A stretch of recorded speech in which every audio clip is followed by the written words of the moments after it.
GDP অনুপাতে বরাদ্দ কমছে শিক্ষা খাতে, অবহেলিতই থাকছে প্রশিক্ষণ ও গবেষণা। বাজেটে বঞ্চিত পর্যটন খাত, প্রণোদনা না দিয়ে উল্টা 15% ভ্যাট বসানোর প্রস্তাব। নানামুখী চাপের মধ্যেও রাজস্ব আয়ের রেকর্ড। চট্টগ্রাম কাস্টমস হাউসে 11 মাসেই আদায় 62,000 কোটি টাকা। বন্দরে কন্টেইনার ও কার্গো হ্যান্ডলিং বেড়েছে কয়েক গুণ। সমুদ্র সীমার মালিক হলেও সুনীল অর্থনীতির সঠিক ব্যবহার করতে পারছে না বাংলাদেশ। প্লাস্টিক দূষণ ও বর্জ্যে নষ্ট হচ্ছে জীববৈচিত্র্য। সম্ভাবনা কাজে লাগাতে পদক্ষেপ দাবি। ঢাকার উড়াল সড়কের নিচে পড়ে আছে 207 একর জমি। ওয়ার্কশপ, গুদাম সহ যে যার মতো করছে ব্যবহার। জনকল্যাণে কাজে লাগানোর সুযোগ থাকলেও উদাসীন সিটি কর্পোরেশন। এবং বান্দরবানে জনমানবহীন এলাকায় মরা খালের উপর 28 লাখ টাকার সেতু। স্থানীয়দের কৌতূহল, প্রস্তাবিত পার্ক ও রিসর্টের জন্য নির্মাণের দাবি জেলা পরিষদের।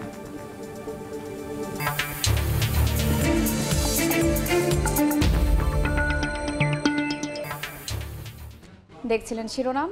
আমন্ত্রণ জানাচ্ছি দেশ ও দেশের বাইরের অর্থ বাণিজ্যের নানা খবর নিয়ে আমাদের নিয়মিত আয়োজন এ সময়ের বাণিজ্যে। আপনাদের সঙ্গে আছি আমি শায়লা রহমান ইমা। বাণিজ্য সময়ের শুরুতে যাচ্ছি টি-20 বিশ্বকাপ আসরের খবরে।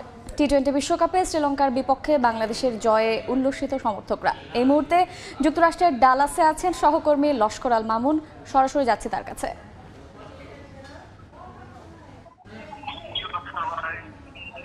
আজ যুক্তরাষ্ট্রের ডালাসে বাংলাদেশ এক অবিস্মরণীয় জয় পেয়েছে এবং এই শ্রীলঙ্কার বিরুদ্ধে বিশ্বকাপের প্রথম ম্যাচে বাংলাদেশ যে জয় পেয়েছে তাতে প্রবাসী বাংলাদেশি সহ যে সমস্ত সমর্থকরা ছিল তারা আনন্দে উদ্বেলিত।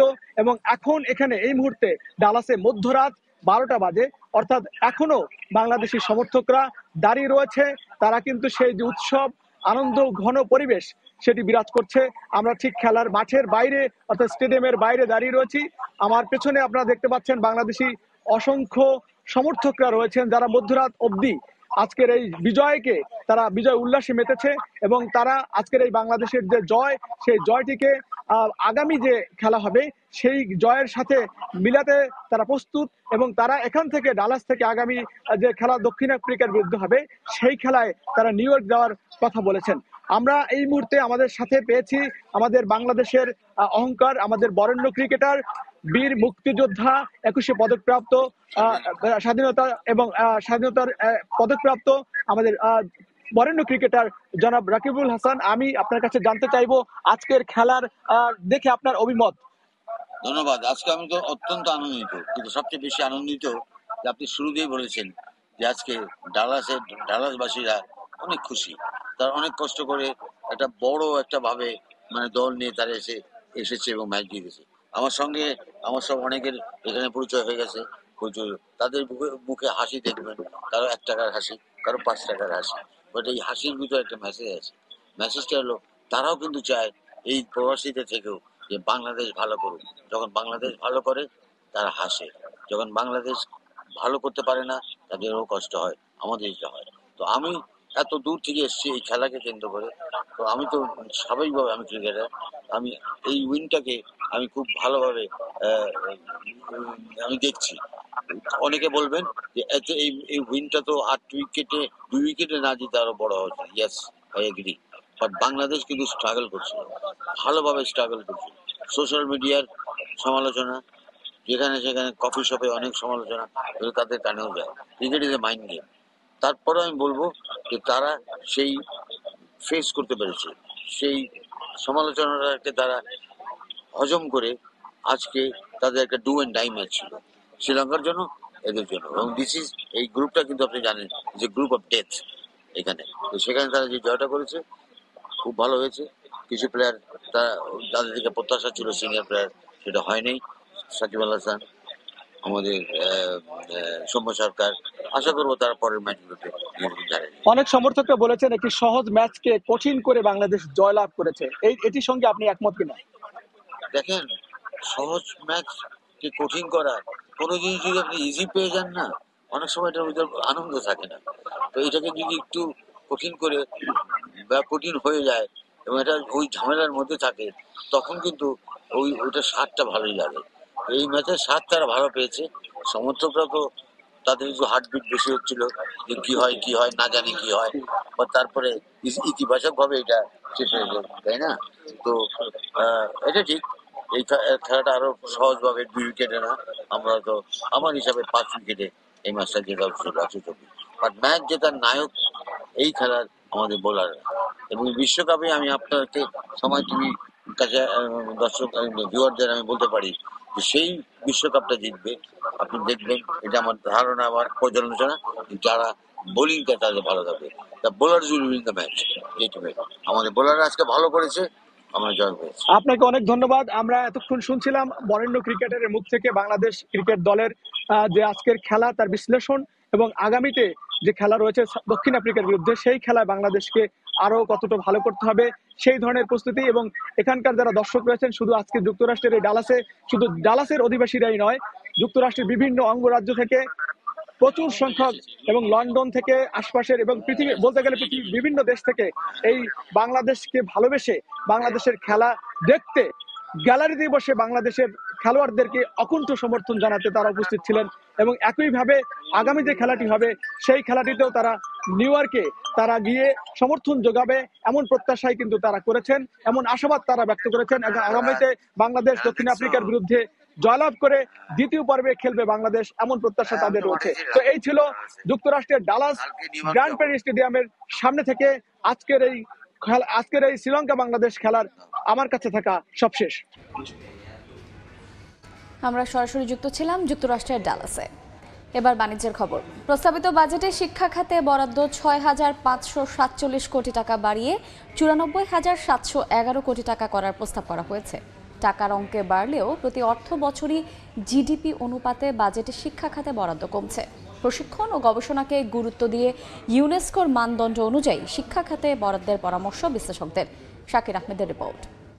২০-২৫ অর্থ বছরে মাধ্যমিক ও উচ্চ শিক্ষায় সুখী, সমৃদ্ধ, উন্নত ও স্মার্ট বাংলাদেশ বিনির্মাণের অঙ্গীকার এই শিরোনামে ২০২৪-২৫ অর্থ বছরের জন্য ৭,৯৭,০০০ কোটি টাকার বাজেট প্রস্তাব করা হয়েছে জাতীয় সংসদে। শিক্ষা খাতে মোট ৯৪,৭১১ কোটি টাকা বরাদ্দের প্রস্তাব করা হয়েছে। তবে জিডিপির অনুপাতে ২০২৩-২৪ অর্থ বছরের তুলনায় প্রস্তাবিত বাজেটে শিক্ষা খাতে বরাদ্দ ১.৭৬% থেকে ১.৬৯% হয়েছে। ইউনেস্কোর মানদণ্ড অনুযায়ী দেশের শিক্ষা খাতে জিডিপির ন্যূনতম ৬% বরাদ্দ দেওয়ার কথা বলা হলেও তার ধারে কাছেও পৌঁছাতে পারেনি দেশের কোনো বাজেটেই। শিক্ষা বাজেট অথবা বাংলাদেশে শিক্ষা খাতে বরাদ্দ এশিয়ায় সর্বনিম্ন উল্লেখ করে বাজেট বিশ্লেষকরা বলছেন, লক্ষ্য অর্জনে ইউনেস্কোর মানদণ্ড অনুযায়ী শিক্ষা খাতে বরাদ্দ বাড়ানো জরুরি। ২০% হওয়া উচিত শিক্ষা বাজেট, অথবা জিডিপির ৪ থেকে ৬% মধ্যে হওয়া উচিত, যেটা এখন মাত্র অর্ধেকের মতো হচ্ছে। টাকার অঙ্কে বরাদ্দ বাড়ানোর পাশাপাশি মূল বাজেটের সঙ্গে সঙ্গতি রেখে প্রশিক্ষণ ও গবেষণায় পর্যাপ্ত বরাদ্দের পরামর্শ শিক্ষা গবেষকদের। প্রশিক্ষণ কিংবা গবেষণা সে বিষয়গুলোর জন্য যথাযথ অর্থ বরাদ্দ যেন থাকে এবং পরিকল্পনা থাকে, সে বিষয়গুলো তাদের দেখা দরকার। এছাড়া ক্ষুদ্র নৃগোষ্ঠী ও সংখ্যালঘু সহ পিছিয়ে পড়া জনগোষ্ঠীর শিক্ষার অধিকার নিশ্চিতে আরও বেশি গুরুত্ব দেওয়ার পরামর্শ বিশ্লেষকদের। তাদের যে শাকির আহমেদ, সময় সংবাদ, ঢাকা। নানামুখী চাপের মধ্যেও চলতি অর্থ বছরের ১১ মাসে ৬২,০০০ কোটি টাকা রাজস্ব আদায় করে রেকর্ড করেছে চট্টগ্রাম কাস্টমস হাউস, যা গত অর্থ বছরের চেয়ে ৬,০০০ কোটি টাকা বেশি। একই সঙ্গে চট্টগ্রাম বন্দরে কন্টেইনার ও কার্গো হ্যান্ডলিং কয়েক গুণ বেড়েছে। সাক্ষাৎ টিপুর ক্যামেরায় বিস্তারিত জানাচ্ছেন কমল দে। চলতি অর্থ বছরের শেষ হতে আরো অন্তত 23 দিন বাকি থাকলেও ইতিমধ্যে রাজস্ব আদায়ের রেকর্ড করেছে চট্টগ্রাম কাস্টম হাউস। ৭০,৫৭৩ কোটি টাকা লক্ষ্যমাত্রার বিপরীতে রাজস্ব আদায় হয়েছে ৬২,০২৪ কোটি টাকা। গত অর্থ বছরে আদায় হয়েছিল ৬১,৬৩২ কোটি টাকা। বিশ্বমন্দায় অর্থ বছরের শুরুতে আমদানি রপ্তানি বাণিজ্যে ধস নামলো, শেষের দিকে এসে অনেকটা কাটিয়ে উঠেছে। তার প্রভাব পড়েছে চট্টগ্রাম কাস্টম হাউসের রাজস্ব আদায়ে। এবছর আমরা ইতিমধ্যেই গত বছরের যে রাজস্ব আদায় হয়েছিল তাকে আমরা অতিক্রম করেছি। আর সামনে আমাদের আরও 1 মাস বাকি রয়েছে। আমাদের আমদানি রপ্তানি সব কিছুই বাণিজ্য একটু পজিটিভ ধারায় আসাতেই আমরা আমাদের গত বছরের যে আদায়কে আমরা ইতিমধ্যেই অতিক্রম করতে পেরেছি। রাজস্ব আদায়ের মতো গতি ফিরেছে চট্টগ্রাম বন্দরের কন্টেইনার এবং কার্গো হ্যান্ডেলিংও। গত 11 মাসে আগের সময়ের তুলনায় 1,75,000 কন্টেইনার এবং 55 লাখ মেট্রিক টন কার্গো পণ্য বেশি হ্যান্ডেলিং করেছে চট্টগ্রাম বন্দর কর্তৃপক্ষ। তবে পণ্য আসার পরিমাণ বাড়লো, কিছুটা কমেছে জাহাজ আসা। এই স্ট্যাটিস্টিক্সে দেখা যাচ্ছে যে আমাদের জাহাজ হ্যান্ডলিং কিছুটা কমেছে। জাহাজ হ্যান্ডলিং কমার মূল কারণ হচ্ছে এখন বড় সাইজের জাহাজ আসছে, এটা কন্টেইনার এবং কার্গো উভয় ক্ষেত্রেই। তো বড় সাইজের কার্গো আসলে তাদের যদি ফুল ক্যাপাসিটি নিয়ে জাহাজ আসে তাহলে জাহাজ কম আসতেই পারে। ডলার সংকটে 2022-23 অর্থ বছরে বিলাসবহুল পণ্য আমদানির ক্ষেত্রে বিধিনিষেধ আরোপ করলেও এখন অনেকটা শিথিল করা হয়েছে। এতে আমদানি বেড়েছে অনেক বেশি। বেসরকারি 21টি অফডকের তথ্য অনুযায়ী গত 11 মাসে রপ্তানির পরিমাণ 1% বাড়লেও আমদানি বেড়েছে অন্তত 16%।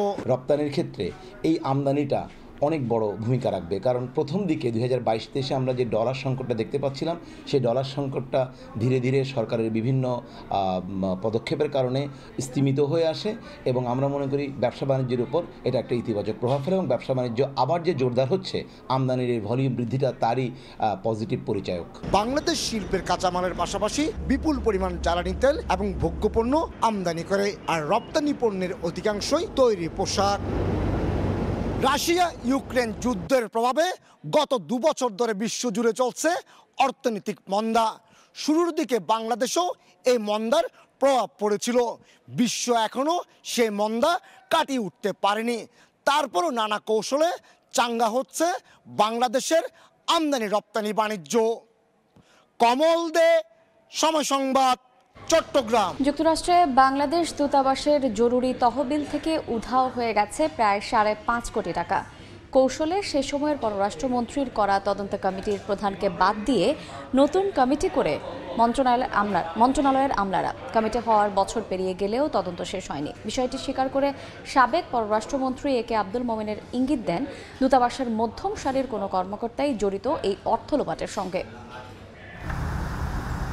2007 সালে ঘূর্ণিঝড় সিডোরে ক্ষতিগ্রস্তদের সহায়তায় যুক্তরাষ্ট্রে বাংলাদেশ দূতাবাসের খোলা একটি ব্যাংক অ্যাকাউন্টে জমা হয় $1,76,000 বা 2 কোটি টাকার বেশি। দুর্যোগকালীন সময়ে এ অর্থ ব্যবহার হওয়ার কথা থাকলেও 2020 সালের অক্টোবর মাসের পর সেই অ্যাকাউন্ট থেকে অর্থ লোপাট করে দূতাবাসেরই একটি চক্র।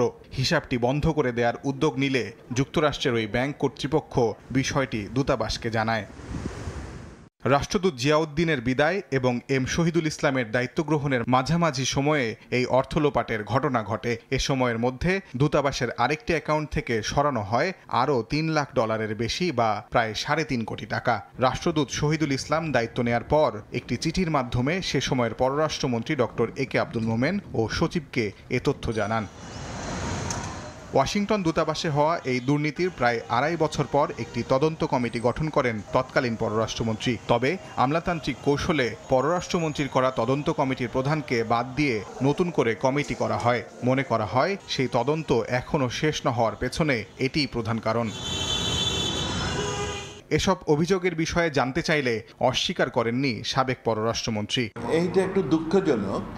আমি যখন সরকারে ছিলাম তখন আমাদের রাষ্ট্রদূত ওয়াশিংটনে যিনি, সেই তথ্যটা আমাদের পররাষ্ট্র সচিবকে জানান, আমাকেও একটা জানিয়েছিলেন। এটা বোধহয় 4 লক্ষ কত হাজার, আমাদের দেশের জন্য অনেক টাকা। এটা বহুদিন ধরে পড়েছিল ডরমেন্ট অ্যাকাউন্টে। তখন ব্যাংকই সতর্ক হয়ে গেল যে এতগুলো টাকা হঠাৎ করে উধাও হয়ে গেল, এবং সেই কারণে উনি জানিয়েছিলেন। তখন আমি আমাদের সরকারি যেটা নিয়ম, সেখানে আমরা একটা ইনভেস্টিগেশন করার জন্যে, কেমনে হলো, কে দায়ী, এইগুলো নির্ধারণের জন্যে আমরা একটা কমিটি নিয়োগ করি, রিকমেন্ড করি। পরবর্তীতে এটা পরিবর্তন হয়।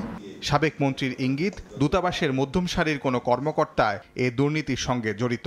স্টাফরা এবং অফিসাররা সব তৈরি করে, আর যিনি অ্যাম্বাসেডর হন উনি খালি পাশে সই করেন। তো এরকমও হতে পারে। যদিও ডক্টর হাসান মাহমুদ নতুন পররাষ্ট্রমন্ত্রী হিসেবে দায়িত্ব পাওয়ার পর বিষয়টি তার নজরে আনা হয়েছে কিনা সেটি নিশ্চিত হওয়া যায়নি। তবে ডক্টর মোমেনের আশা, নতুন পররাষ্ট্রমন্ত্রী এই দুর্নীতির যথাযথ তদন্ত শেষে ব্যবস্থা নেবেন। আই হ্যাভ কনফিডেন্স যে আমাদের নতুন পররাষ্ট্রমন্ত্রী যিনি আসছেন তিনি এটার ফুল ইনভেস্টিগেশন করবেন। তাজওয়ার মাহমিদ, সময় সংবাদ, ঢাকা। নওগাঁয় জমে উঠেছে গোপালভোগ, নাকফজলি ও হিমসাগর আমের বেচাকেনা। বিস্তারিত জানাতে সাপাহার আমের হাটে আছেন রিপোর্টার এমআর রকি। সরাসরি যাচ্ছি তার কাছে।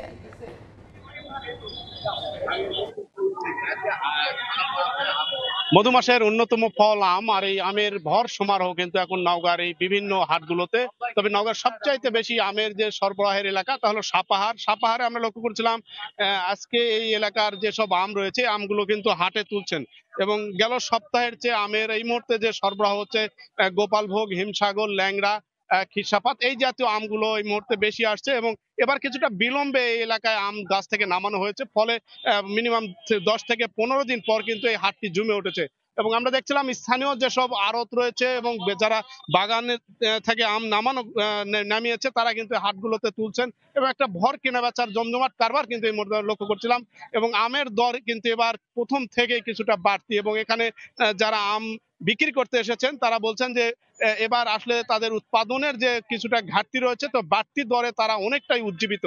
তো আমরা একটু দরের জায়গাটা যদি বলি, হিমসাগর যে আমটি, এটি মিষ্টি জাতের আম, এই আমটি প্রতি মন অর্থাৎ 40 কেজি এই মুহূর্তে 2800 থেকে 3000 টাকা পর্যন্ত প্রকারভেদে বিক্রি হচ্ছে। গোপালভোগ আমটা এই মুহূর্তে এলাকায় কিছুটা কমতি, তারপরেও এখানে 3200 থেকে 3300 টাকা 40 কেজি প্রতি মন বিক্রি হচ্ছে। অন্যান্য যেসব আম রয়েছে, যে আমগুলো ল্যাংড়া, খিরসাপাত, এই আমগুলো 2500 থেকে 2600 টাকা প্রতি মন, অর্থাৎ বিগত বছরগুলোর চেয়ে কিন্তু এবার আমের দর প্রথম থেকেই 500 থেকে 600 টাকা প্রতি মনে বেশি। এই বাড়তি দর এলাকার আম চাষিরা ব্যাপকভাবে উজ্জীবিত। তবে যারা এবার ভোক্তা রয়েছেন, আম খাওয়ার জন্য যারা কিনতে এসেছেন, তারা কিন্তু অনেকটাই হতাশা প্রকাশ করছেন শুধুমাত্র বাড়তি দরের কারণে। তবে জেলা কৃষি বিভাগ বলছে এবার কিন্তু এই জেলায় আমের যে ফলন হয়েছে অন্যান্য জেলার চেয়ে অনেক বাড়তি ফলন। তারা বলছেন 31,500 হেক্টর জমিতে জেলায় আমের ফলন ধরা হয়েছে 4,50,000 মেট্রিক টন, এবং বেশিরভাগ জাতগুলোর মধ্যে রয়েছে আম্রপলি, বাড়িফুর, বেনানা, কাটিমন, হিমসাগর, ল্যাংড়া এই জাতীয় আমগুলো কিন্তু এই মুহূর্তে উঠছে। তবে ধাপে ধাপে কিন্তু এই জুনের পরের ধাপে যেসব আম রয়েছে এই আমগুলো আরো আসবে, এবং এবার কিছুটা বিলম্বে আম বাজারে আসলেও বর্তমানে যে আমগুলো আসছে সম্পূর্ণ একটি পরিপক্ক আম বলছেন এখানকার যারা বাগান মালিক। ফলে একটা জমজমাট কারবার কিন্তু এখন এই হাটগুলোতে আমরা লক্ষ্য করছিলাম। দেশের বিভিন্ন প্রান্ত থেকে ব্যাপারীরা এসে আমগুলো কেনার জন্য দর হাঁকাচ্ছেন। এই ছিল নওগাঁর সাপাহারের সার্বিক আম বেচা কেনার খবর আমার কাছে। আমরা সরাসরি যুক্ত ছিলাম নওগাঁয়। ঈদের কেনাকাটায় মূল্য ছাড় ও আকর্ষণীয় অফারের ছড়াছড়ি। এবার ঈদের পোশাক, জুতা, জুয়েলারি সহ বিভিন্ন পণ্য কেনাকাটায় 70% পর্যন্ত ছাড় দিচ্ছে বিকাশ। ঈদ উল ফিতরের রেশ কাটতে না কাটতে আয়োজন শুরু ঈদ উল আজহার। এই ঈদে পোশাকের চাহিদা অনেকটা কম থাকলেও উৎসবের আনন্দে পিছিয়ে নেই ফ্যাশন হাউসগুলো। ঈদ আনন্দকে প্রাণবন্ত করতে ছাড়ের পাশাপাশি আছে ক্যাশব্যাক অফারও। গ্রীষ্মের শেষ আর বর্ষার শুরুতেই ঈদ, তাই আবহাওয়ার বিচারে পোশাকের নকশা এসেছে বৈচিত্র্য। ফলে পোশাকে প্রাধান্য পেয়েছে আরামের বিষয়টিও। সুতির ভিতরে কিছু এক্সক্লুসিভ কালেকশন আসছে, আমাদের হাফ শার্ট গরমের জন্য এবং পোলো শার্ট আসছে, টি শার্ট আসছে। এখন বর্তমানে আছে যারা সাজানো, কোকো আছে, রাজবাড়ি আছে, এলাপ আছে, কালামকার আছে, এগুলো আপনার একদম লেটেস্ট এই সপ্তাহের যেগুলো আসছে। এদিকে সাধারণের ঈদ আনন্দে নতুন মাত্রা যোগ করেছে বিকাশের ক্যাশব্যাক অফার। কেনাকাটায় বিকাশ পেমেন্ট করলেই পাওয়া যাবে 5 থেকে 20% ক্যাশব্যাক। গ্রাহকরা বিকাশ অ্যাপ অথবা *247# ডায়াল করে উপভোগ করতে পারবেন এই ক্যাশলেস ক্যাশব্যাক অফার। একটা প্রোডাক্ট পারচেজ করলাম আর কি থ্রু বিকাশে, তারা অফার দিচ্ছে আপ টু 300 টাকা cashback and it's quite nice. Dealer থেকে কেনাকাটা করি, বিকাশে 5% ক্যাশব্যাক পেয়েছি। বিকাশের মধ্যে পেমেন্টের মাধ্যমে আমাদের আর্থিক যে সিকিউরিটিটা এই বিষয়টা নিশ্চিত করতেছে। এই অফারটা পায় অনেক কাস্টমার একটু খুশি, কারণ আনলিমিটেড পাইতেছে, যত টাকা কেনাকাটা করবে সেখান থেকে 20% সে ক্যাশব্যাক পাইতেছে আমাদের থেকে। বিকাশের এই অফার চলবে 17 জুন 2024 পর্যন্ত। ক্যাশব্যাক পেতে অফার চলাকালীন গ্রাহককে তার বিকাশ অ্যাকাউন্ট থেকে নির্দিষ্ট মার্চেন্ট অ্যাকাউন্টে সফলভাবে লেনদেন করতে হবে। উম্মে হানি, সময় সংবাদ, ঢাকা। চট্টগ্রামের স্বনামধন্য শিক্ষা প্রতিষ্ঠান ফ্লোবেল প্লে স্কুলের 20 বছর পূর্তি উপলক্ষে ফ্লোবেল একাডেমি এবং ফ্লোবেল প্লে স্কুলের 2 দিনব্যাপী শিক্ষা সম্মেলন শুরু হয়েছে। শুক্রবার সকালে নগরীর নেভি কনভেনশন সেন্টারে আয়োজিত শিক্ষা সম্মেলনে প্রধান অতিথি ছিলেন বাংলাদেশ পাবলিক সার্ভিস কমিশনের সদস্য অধ্যাপক সৈয়দ মোহাম্মদ গোলাম ফারুক। সম্মেলনের শুভেচ্ছা বার্তা পাঠান শিক্ষামন্ত্রী মহিবুল হাসান চৌধুরী নওফেল। 21 শতকের শিক্ষা ভাবনা উদ্ভাবন এবং অন্তর্ভুক্তির এক নবদিগন্ত শিরোনামের সম্মেলনে উদ্বোধনী শিক্ষার পদ্ধতি, অন্তর্ভুক্তিমূলক শিক্ষা, শেখার ক্ষেত্রে প্রযুক্তির ভূমিকা এবং ভবিষ্যতের জন্য শিক্ষার্থীদের প্রস্তুত করার বিষয়ে বক্তব্য দেন শিক্ষার্থীরা। রাজধানীর কদমতলীর দনিয়ায় জাল নোট জব্দে অভিযান চালাচ্ছে ডিবি। এই মুহূর্তে সেখানে আছেন রিপোর্টার আতাউর কাউসার, সরাসরি যাচ্ছে তার কাছে। কাউসার, এই মুহূর্তে আমরা আছি রাজধানীর কদমতলী দনিয়া এলাকায় এবং ঢাকা মহানগর গোয়েন্দা পুলিশের লালবাগ বিভাগ একটি অভিযান পরিচালনা করছে, সেটি হচ্ছে জাল নোটের বিরুদ্ধে। আপনারা জানেন কোরবানি ঈদ আসলেই জাল নোট প্রস্তুত এবং তা ছড়িয়ে দেওয়ার একটি বিশেষ প্রবণতা আমরা লক্ষ্য করি। তো তারই একটি ধারাবাহিকতায় জাল নোট যারা তৈরি এবং সরবরাহ করেন তারাও তাদের তৎপরতা বাড়ান এবং একই সাথে গোয়েন্দা পুলিশ বা আইন শৃঙ্খলা বাহিনীও তাদেরকে ধরার জন্য কিন্তু তৎপর হয়ে যায়। তো এর আগেও আমরা দেখেছি লালবাগ বিভাগ বেশ কিছু অভিযান বিভিন্ন সময় পরিচালনা করেছে জাল নোটের বিরুদ্ধে এবং জাল সার্টিফিকেটের বিরুদ্ধে। তা আজ তেমনই একটি অভিযান লালবাগ বিভাগ পরিচালনা করছেন এবং আমরা জানতে পেরেছি যে মোট 4 জনকে তারা গ্রেফতার করেছেন এবং যিনি এর মূল হোতা তিনি অন্তত 15 বছর ধরে এই জাল নোট তৈরির কাজ করে আসছেন এবং সম্প্রতি তিনি জাল নোটের পাশাপাশি জাল রুপিও তৈরি করছেন, যেমনটি আপনারা দেখতে পাচ্ছেন। এবং এক সময় আমরা যতটুকু জানতে পেরেছি যে 1000 টাকা এবং 500 টাকার জাল নোট তৈরি করলেও এখন 200 টাকা এবং 100 টাকার জাল নোট তৈরি করেও তা বাজারে ছাড়ছেন। কারণ হচ্ছেন তারা এক্ষেত্রে বলছেন যে মানুষ 1000 টাকা বা 500 টাকার নোট নিয়ে যেভাবে তা পরীক্ষা করে বা যাচাই বাছাই করে, 100 টাকা বা 200 টাকার নোটের ক্ষেত্রে সেটির প্রবণতা অনেকটাই কম থাকায় তারা এই সুযোগটাকেই গ্রহণ করেছে। এর প্রেক্ষিতে তারা 200 টাকার জাল নোট এখন তৈরি করে বাজারে ছাড়ছে। আমি একটু দেখাতে চাই যে আসলে কতটা নিখুঁতভাবে এই 200 টাকার জাল নোট তারা তৈরি করছে। এই যে সিকিউরিটি ফিচারগুলো তার সবগুলোই তারা যতটুকু সম্ভব সেটি তারা মেনটেন করার চেষ্টা করছে এবং মহানগর গোয়েন্দা পুলিশ অত্যন্ত দক্ষতার সাথে দীর্ঘদিন তাদের পেছনে লেগে থেকে কিন্তু আজকে এই সফলতা মহানগর গোয়েন্দা পুলিশ অর্জন করেছে এবং আমরা যতটুকু জানতে পেরেছি অন্তত 3-4 বছর ধরে ওনাকে এই যিনি এর মূল হোতা তাকে ধরার চেষ্টা করছিল ঢাকা মহানগর গোয়েন্দা পুলিশ। তো সেই বিষয়ে আমরা একটু কথা বলতে চাই ঢাকা মহানগর গোয়েন্দা পুলিশের লালবাগ বিভাগের ডিসি মশিউর রহমানের সাথে। জি, এই যে ওনাকে আপনারা গ্রেফতার করেছেন, ফ্যানটা বন্ধ করো। কতদিন ধরে আসলে ওনাকে আপনারা খুঁজছেন? লিয়াকত হোসেন জাকির বাংলাদেশে জাল টাকা এবং জাল রুপি তৈরি করার একটা অন্যতম পথিকৃৎ। সে গত 15-20 বছর ধরে জাল টাকা বেচা, পাইকারি এবং খুচরা এবং 2012 সাল থেকেই সে বিভিন্ন মুদ্রামানের জাল টাকা 1000-500 টাকা এবং ওয়াশ মানি এগুলি সে তৈরি করে আসত। তার কালার কম্বিনেশন, তার কাগজ তৈরি করে এত নিখুঁত যে বাজারে তার জাল টাকার চেয়ে বেশি কাটতি অন্য কারো নাই। সে অনেক দিন ধরেই আমাদের কাছে ধরা পড়েছিল। সাম্প্রতিককালে 2018 সালে তাকে আমরা গ্রেপ্তার করেছি, 13 সালে গ্রেপ্তার করেছি, 20 সালেও গ্রেপ্তার করেছিলাম। তারপরে গ্রেপ্তার এড়াতে সে মোটামুটি ঢাকা শহরকে ছেড়ে দিয়ে সে বাগেরহাট এবং খুলনা অঞ্চলে আভিজাত্যপূর্ণ এলাকাতে সিসি ক্যামেরা দিয়ে সেইখানে নিরাপত্তা বলয় তৈরি করে জাল টাকার ব্যবসা করত। এখন সে ঢাকা শহরে চলে আসে। এই যে যেমনটি ডিসি লালবাগ বলছিলেন যে আসলে দীর্ঘদিন ধরেই এই অত্যন্ত দক্ষভাবে এই কাজটি করে আসছিলেন এবং অবশেষে ডিবির জালে আজ সে ধরা পড়ল। এই ছিল রাজধানীর কদমতলী এলাকা থেকে জাল নোটের যে অভিযান চলছে তার বিস্তারিত আমার কাছে। সরাসরি যুক্ত ছিলাম রাজধানীর কদমতলী এলাকায়। দিনাজপুরে ফ্যামিলি কার্ডধারীদের মাঝে চলবে টিসিবির পণ্য বিক্রি। বিস্তারিত জানাতে সরাসরি যুক্ত হচ্ছেন সহকর্মী গোলাম নবী দুলাল। ফ্যামিলি কার্ডের মাধ্যমে সুলভ মূল্যে এই টিসিবির পণ্য কার্যক্রম এখানে বিতরণ চলছে। আপনি দেখছেন যে যারা কার্ডধারী তারা কিন্তু সুন্দর লাইনে দাঁড়িয়ে তাদের যে পণ্য সেটা তারা সংগ্রহ করছেন। এখানে একটি প্যাকেজ 470 টাকা, 5 কেজি চাল রয়েছে, 2 কেজি ডাল, 2 কেজি সোয়াবিন। যারা পণ্য নিচ্ছেন বিশেষ করে দরিদ্র পরিবার বা নিম্ন আয়ের মানুষই নিচ্ছেন, কিন্তু এখানে আমরা দেখছি যে নিম্ন মধ্যবিত্ত বা নিম্নবিত্ত পরিবারের সদস্যরা কিন্তু টিসিবির পণ্য নিচ্ছেন। কার্ডধারীদের সঙ্গে কথা বলেছিলাম, তারা যেটা জানিয়েছেন যে যেহেতু নিত্য প্রয়োজনীয় দ্রব্যের অনেক বেশি দাম, এখানে সাশ্রয়ী মূল্যে এই যে পণ্যগুলো পাচ্ছেন মাসে তাদের কিছুটা হলো তারা স্বস্তিতে রয়েছেন। তারা যেটা বলছেন যে যেহেতু অল্প মূল্যেই তারা এটা পাচ্ছেন, এই মালামাল দিয়ে তাদের কিন্তু সংসারের যে খরচ সেটা অনেকটা আপনার সাশ্রয়ী হচ্ছেন।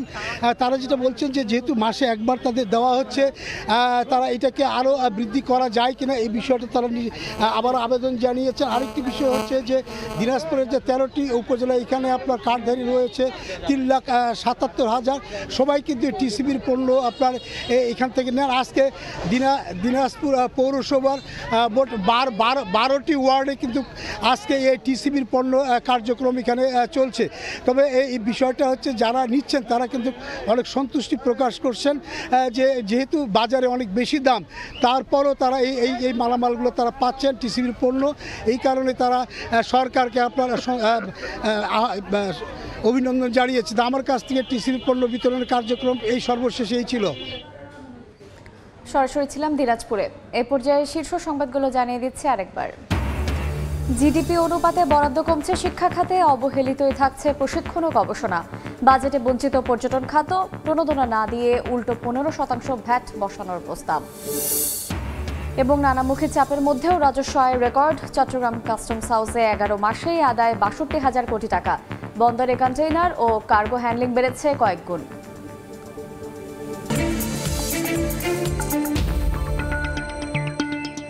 এই ছিল এই সময়ের বাণিজ্যে। এরপর সময় সংবাদের সঙ্গে থাকবেন সহকর্মী আফরোজা মৌটুসী।